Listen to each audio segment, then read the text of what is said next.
So I've just got a brand new delivery from the Hollywood Browzer. So I've got a fresh blade, and this is my favourite beauty tool because this not only shapes your eyebrows, any unwanted hair on the face, but it's actually also a dermaplaning tool as well. So if you don't know what dermaplaning is, it is removing the dead skin cells, any debris, and also the peach fuzz on the skin. So if you have never dermaplaned before, you are going to be blown away by the difference. Because it's removing the dead skin cells, the debris, the peach fuzz, it just means that your makeup is going to sit so much better. And also when you apply your skincare, it's going to be able to penetrate the skin. And even when you've got no makeup on, your face is just going to glow.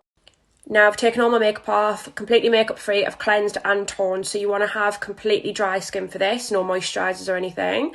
And then I'm just going to show you how I use the tool now. So what you'll do is you'll pull your skin tight, and then you're just going to want to do really short, light strokes in a downwards 45-degree angle. And I can actually see my skin cells flying off my face.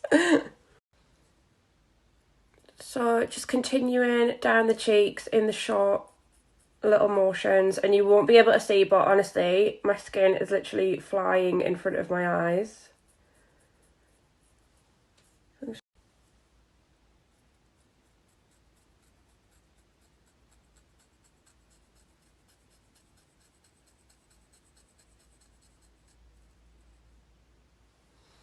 So I also use this little microfiber puff to wipe off any excess, and as you can see there, that's got all of the skin, the hair, the debris that was just laid on my face. You can get the microfiber puff on the website as well, and it just means that every time I've done a downward stroke of the face, I can just wipe off the excess, so that every time I'm going back into the skin, I'm using the fresh blade. So yeah, honestly, this is a game changer. It also comes with a little protector case, so you can just pop it straight in your makeup bag. It really is one of the best tools for beauty. So if you haven't got one already, make sure you swipe up to check them out.